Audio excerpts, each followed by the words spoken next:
Hold up.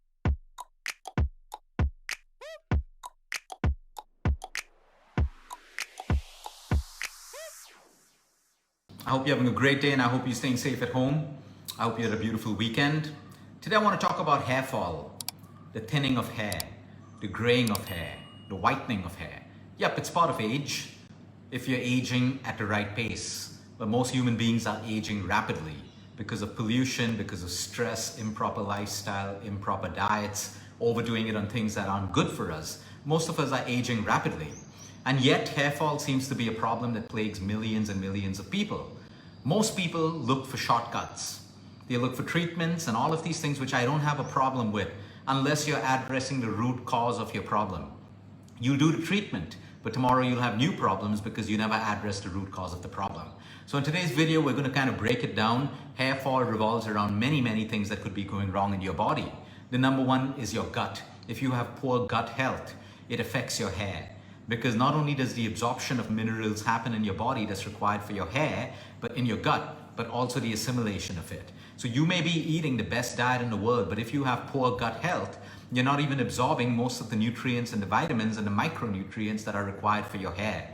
So you can be putting all the chemicals on your hair, you can do all the treatments in the world, but if you don't fix that gut, you're going to continue to have problems. Your gut also regulates hormones, and hormones and a hormonal imbalance is again related to hair fall. A lot of women will relate to this sometimes post-birth, or when you're reaching menopause, or at the start of your period cycle, or when you have conditions like PCOS or endometriosis, you start to lose hair because of a hormonal imbalance.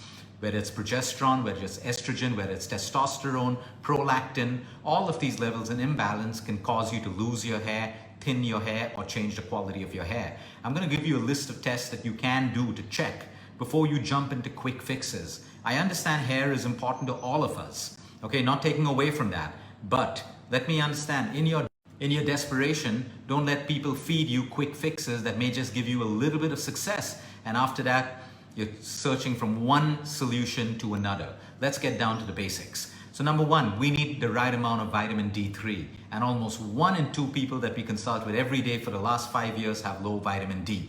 So you got to fix that level, your vitamin D levels, if you want your hair to be good. Vitamin B12, the same old story. 1 in 2 to 3 people have low vitamin B12. Vitamin B12 is required for your hair. You can be eating avocados, you can be eating pumpkin seeds all through the day. It won't make a difference if you don't have the right vitamins. Then we have B complex, vitamin B1, your biotin, folic acid, all of these. That's why it's called a complex of B vitamins. And this usually gets depleted when we're on heavy medication. For example, a patient going through chemotherapy. While the chemotherapy destroys the hair follicles, it also depletes certain vitamins, which is why the hair loss can be pretty aggressive, but it can grow back again. We have zinc. If you're deficient in zinc, you'll have problems with your hair. And iron. But here's where most people make a mistake. They only check their blood iron levels. You also have to check your ferritin levels. Your iron and your ferritin levels have to be good. And if it's on the lower side, it's a great clue as to why you're losing your hair. And then you can nutritionally supplement this with the right foods, or your doctor or your dermatologist will put you onto the right course of iron or ferritin supplements. What are some of the tests that we should do when our hair suddenly starts to fall? We want to look at the health of our thyroid. Extremely important, because sometimes when you have hypothyroid, you can have dry hair, you can have frizzy hair, you can have falling hair, you can have patches of hair falling out as well. At the same time, when you do your thyroid test, it's a good idea if you check your ATG and your TPO. That's your thyroxine peroxidase and your anti-thyroid globulin. Because if these are high, it's an autoimmune condition, which can suggest alopecia. Not exactly, it gives you a clue, because autoimmune conditions are main reasons why a lot of people have clumps of hair falling out. So, you know, some people, they just have these spots, little spots of loss of hair, balding spots in between. That's something that can be diagnosed as alopecia, which is an autoimmune condition, where your own immune system attacks your hair follicles and your hair falls out and you have these little patches. So it's always good to know what you're treating. So if it's alopecia, it's autoimmune, there's a whole load of other things that you can do. When it comes to autoimmune conditions, we're looking at chronic stress levels, we're looking at a gluten intolerance, we're looking at a dairy intolerance, we're looking at a weak gut, inflammation in the gut, we're looking at allergies, which is why we even check the IgE. to see if you have any allergic reactions to any foods or any allergens in the air or in your bedroom that can also cause your immune system to behave erratically and attack your hair. You want to do your basic hormone test where you check your prolactin levels, your DHEA, your testosterone, your estrogen, your progesterone, because if you have an imbalance in that, again, it could be the reason why your hair is falling. Also check your serum calcium and your serum phosphorus, because for hair growth, you need all of these vitamins. Now, first, before you get into blood tests are not always required. Reflect on your lifestyle. If you've been eating a poor diet, where are you getting your nutrients from that your hair needs? All of the nutrients that I just spoke about. We need B complex, we need vitamin A, we need vitamin D, we need vitamin E, all of these vitamins and trace minerals like boron, then we need phosphorus, we need sodium, we need potassium, we need selenium. So if your diet is wrong, if you're doing fad diets that don't allow you to have a rainbow on your plate that keeps you away from natural foods, you're gonna have a deficiency. And no amount of multivitamins can supplement what real food can give you. It can help, but it can't be a replacement. So a lot of people say, Luke, I stopped eating fruits and I stopped eating whatever. I'm losing a lot of weight, but my hair is also falling. Yep, because your goal was only weight loss. It wasn't a holistic goal where you should lose weight and maintain your skin and maintain your hair. Any fad diet will push off weight quickly from your body, but most people have the second complaint. Why is everyone saying I'm looking old? My skin's looking haggard, my face is drooping, my hair is falling, my quality of my hair is changing. Because you did a fad diet. Your only focus was weight loss, fat loss. It was not your hormones. It was not your sleep, it was not the regulation of your gut and everything else. So when you do short-term things, you get short-term results. You do quick fixes, you get quick fixes. And it lasts for a short period of time. Stress. Everyone says, but everyone has stress. Yes, I do know everyone has stress, but my question to you is, what are you doing about it?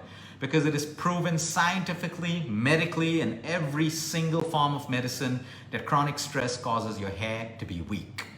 Okay, you start to gray earlier, you start to whiten up earlier. We have children today at the age of 16 who have gray hair, and they don't just have deficiencies, they are stressed beyond belief. And when they learn to start relaxing, guess what? The gray hair starts to disappear. They don't start to get more and more gray hair. So you need to understand that your chronic stress plays a huge role. And yes, there's always something you can do about your stress. But if you know that stress is your problem for your hair fall and you're trying to find other solutions, you're on the wrong path. You have to address the root cause. The second, chemical-free shampoos.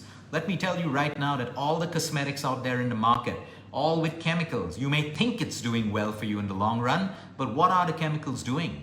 They're destroying your scalp. They're destroying your hair follicles in the long run. They can give you quick fixes, make your hair look full and voluminous and all of that stuff and dark and whatever, but then you got to keep using that shampoo over and over again. Why do you need that when there are so many men and women who don't even use all of these chemical shampoos? They wash their hair once a week and they have beautiful hair. So is it really your shampoo that's making your hair healthier, or is it what you feed yourself and the lifestyle that you can live? So I'm not against shampoos, I'm not against all of your cosmetics and your hair packs and whatever you may use for your hair. But understand one thing, okay? If you can't understand the label, okay, if you can't understand the ingredients on the label, it shouldn't be going on your body. Period, number one. There is no debate about that. Marketing is deceptive, marketing is clever, all of that stuff, all of us get fooled. But understand, if you can't understand what's going on in your hair, it is destroying you in the long run. So you can switch over to chemical-free, essential oil-based shampoos, whatever it is that suits you. Now sometimes medicated shampoos will be given to you by a dermatologist for particular conditions, and you take it. But you also change your lifestyle and the way that you eat. Oiling your hair. It's sad, it's really sad, like a country like India, when people today come to us with hair fall problems, the first question I ask, do you oil your hair? And the question is, oh, we don't believe in that anymore. It was a thing of the past.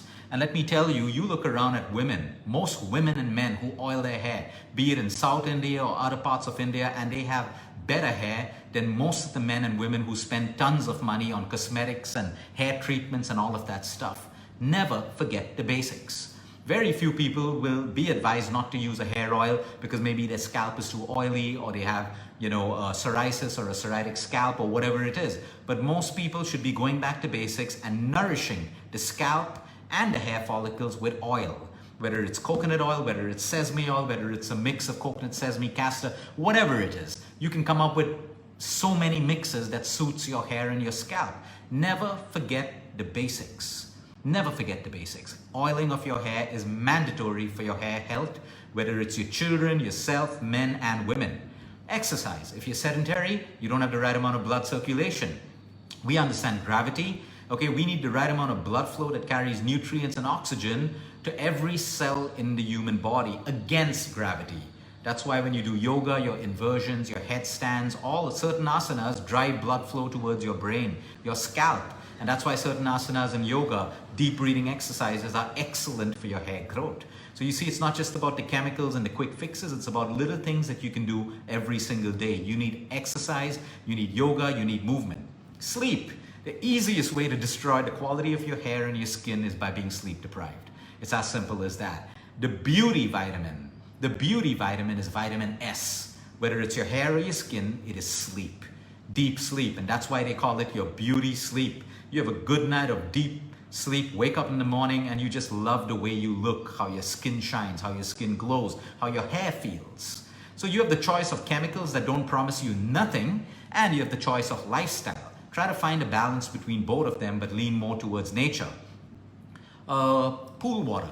A lot of people spend time in the pool and they don't understand that the amount of chlorine and chemicals can damage your hair if your hair is weak. So make sure you wear a pool cap in case you're spending a lot of time in the pool and you find that your hair is drying up very easily. And finally, coming back to your diet, a colored diet. Whether it's your fruits, your vegetables, your nuts, your seeds, your lean proteins, your legumes, your lentils, you cannot go wrong with a colored diet in balance. All of these things, and fixing your gut problems. If you have constant acidity, you have constipation, you have IBS, you have bloating, you have thrush, you have vaginal discharges that are not regular, you have constant UTIs, you know for sure you have a problem with your gut, and that's why your hair is falling. Fix the gut and you will fix the hair fall. It's as simple as that. The day we realize that quick fixes don't work for anyone is the day that we'll start to invest in ourselves, and you will love the change that happens within your body and within your mind as well. Have a great day, everyone. Until next time, eat smart, move more, sleep right, and breathe deep. And remember, you care is all about you.